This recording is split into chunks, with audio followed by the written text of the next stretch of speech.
Hi guys, it's Steph here from the Novelty Corner and welcome back to my channel and welcome to another Books Beside My Bed video. For those of you who are new here, I film one of these every week where I wrap up the last 7 days worth of reading, and for those who are very familiar with the series, welcome back. This is my reading week from the 13th until the 19th of September.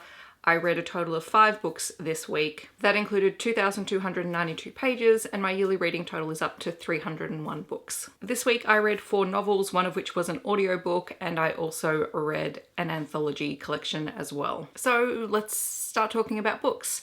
So the first book that I read this week was actually the audiobook, and I was listening to it while I was doing a diamond painting. So if you've seen my vlog from my birthday week, you'll have seen the diamond painting that I'm doing. I'm still working on it because it's a lot. And while I was working on that last weekend, I decided to listen to the audiobook for Learn My Lesson by Katie Robert, which is the second book in her Wicked Villain series.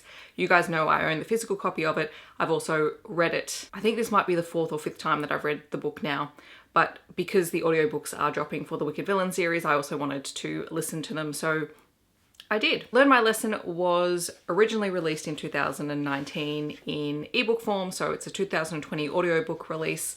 It is by Katie Roberts. It's book 2 in the Wicked Villains series, and I love it. I give it 5 out of 5 stars. The audio narrators were Gregory Salinas, Tana DeBruyne, and Tara Langella. It is an MMF romance between Hades, Meg, and Hercules from the Wicked Villains series. It is set inside Hades' underworld bar, which is sort of a space that all of the books in this series revolve around. I will leave links on the screen to previous reviews of it because I've talked about it quite a few times, so we won't go into too much depth because I know I keep talking about it. Then I read Time of Contempt by Andrzej Sapkowski, which is the second book or the second novel in the Witcher saga, and I am going to be trying to read through the rest of the books in this series before the end of the year, fingers crossed, because technically they fall within my book or revisited because I purchased them all in December, so we'll see how that goes. Obviously, this is now technically 4 books into the saga because there are 2 short story anthologies that come before the first 2 novels in the series, so a lot has happened within the world, and trying to talk about it is kind of spoilery, but essentially in this book we get Geralt and Ciri's perspectives for different parts and different aspects of the stories. At the beginning of this book, they are separated again. Ciri is traveling with Yennefer, and Yennefer is preparing to send her off to school, and Geralt is kind of just doing his own thing. Ciri is not overly impressed about being sent off to school on her own, and she's also starting to come into some of her powers, and so eventually all 3 of them end up in the same space at the same time, and it forces Yennefer and Geralt to actually talk to one another again and to sort of work out some of their issues. My favourite part of this book is sort of after all that happens and Yennefer and Geralt go to one of the sorcerers' meetings where you've got everyone in the same room, and Geralt is just so unimpressed with all of these self-important people who are trying to scheme around him and trying to draw him into their web.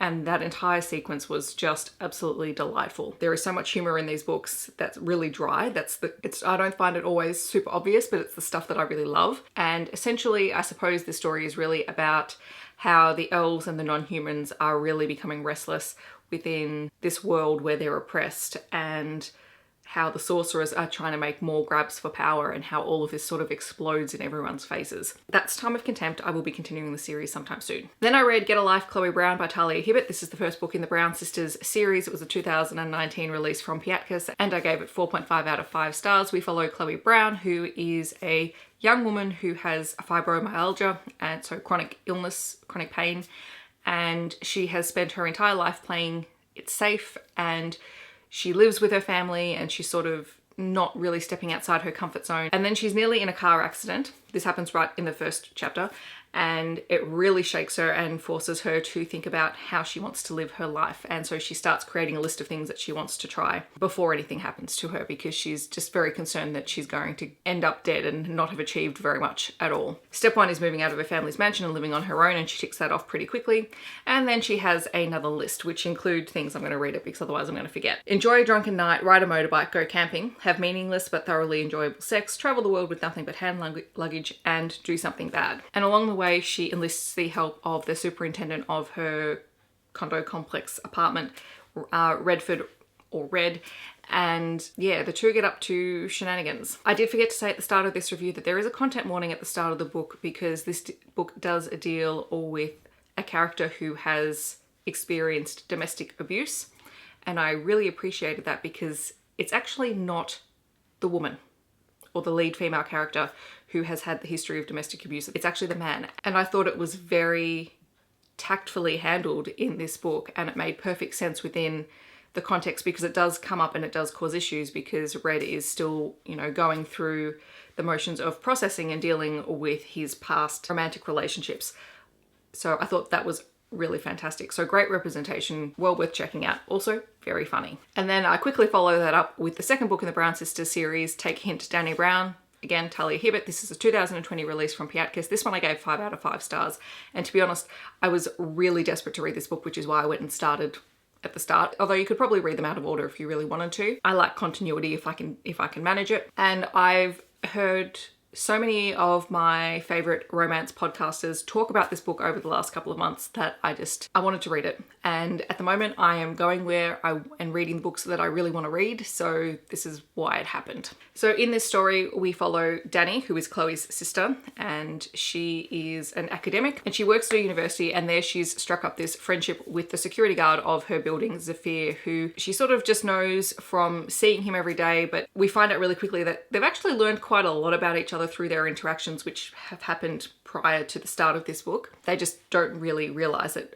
But Zafir is absolutely besotted with Dani. He thinks she is incredible. Zafir is a former rugby player, and the trigger warning in this book is that he has experienced the loss of family members prior to this book, and he's still dealing with the grief and loss of that. As a result, he left his rugby career and he now works as the security guard, but he's also coaching junior rugby, and he's started up a foundation to help teach young boys how to process and talk about their feelings. So he's sort of doing all of that. One day, the building that Dani and Zafir work in has an emergency drill, and Dani gets stuck in the elevator, and Zafir realizes that she hasn't come out of the building, and so he rushes back in and saves her from the elevator.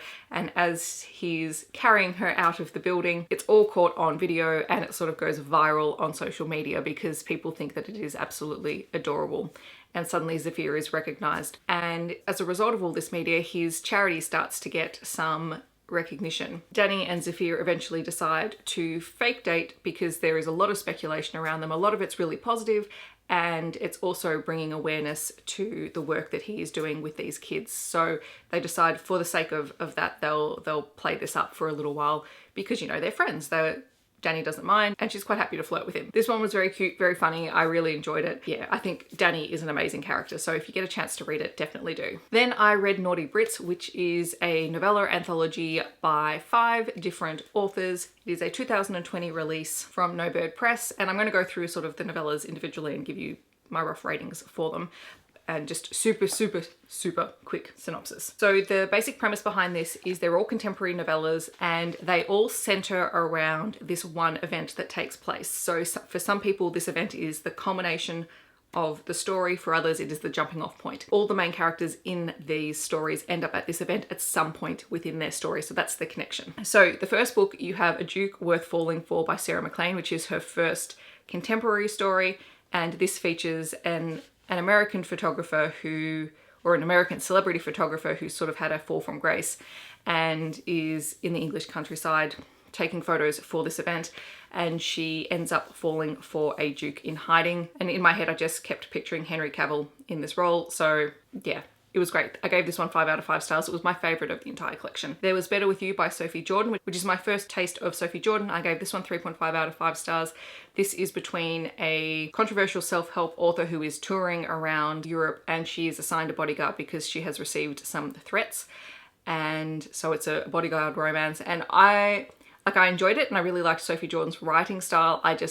Parts of it made me feel very uncomfortable because of the relationship dynamic, which I know is why people like bodyguard romances. I suspect they're probably not for me. Then there was Not a Bad Boy by Louisa Edwards, which I gave 4.5 out of 5 stars, which is the relationship between an American nonfiction author who moves to London to study the history and evolution of cookbooks and action star Ian Hale. And I just thought this one was super fun because it features puppies. They bond over their love of dogs. It's great. There was Songbird by Tessa Gratton, which I gave 4 out of 5 stars, which is about a former American soldier who has been recruited by his family who own a company of some kind, and they're trying to buy out a Welsh pub, and so he's sent over there to convince the pub's owner to sell her family establishment. And then the final book was Supplicant by Sierra Simone, which I gave 4 out of 5 stars, which is the story of a young woman who was engaged to her professor, but he left her at the altar 4 years ago, and suddenly they reconnect at this event. And it's the story of how they reconcile, so a second chance romance. But yes, I really enjoyed the collection. I thought it was a lot of fun and it was super easy reading. And I just think Sarah MacLean needs to write more contemporary romances with dukes in hiding, because that was honestly delightful. And finally, I read One to Watch by Kate Stayman London. I got this in one of my luxury read boxes, so I was super glad to pick it up. This story is about Bea Schumacher, who is a plus size fashion lifestyle vlogger who one night after watching the reality dating TV show Main Squeeze has a bit of a drunken rant on her blog about how the show has absolutely not got any diversity.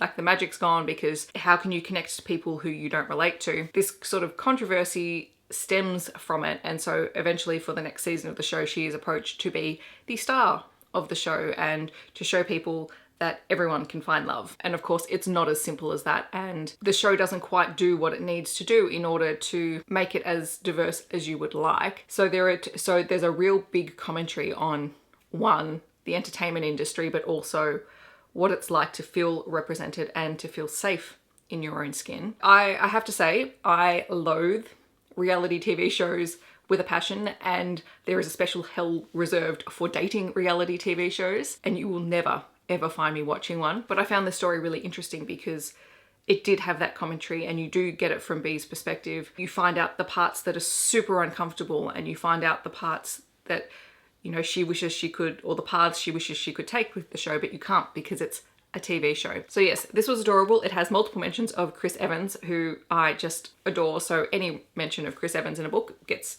you know, 2 thumbs up from me. I think I gave One to Watch 4 out of 5 stars. It was a delightful book to read on the weekend. So that's my reading pile for this week. I am super happy with myself. I'm on holidays now, so I'm hoping to try and read more books because that would be amazing. Later this week, you are going to have my August ebook haul as well as the Shelf 4 tour for my bookshelf, so stay tuned for those. Otherwise, in the comments, feel free to let me know if you have read any of these books or if you're planning on reading them in the future. Alternatively, feel free to let me know what you have been currently reading. I hope that wherever you are in the world, you are having a really wonderful day, and I'll catch you guys in my next video. Thanks so much for watching. Bye guys.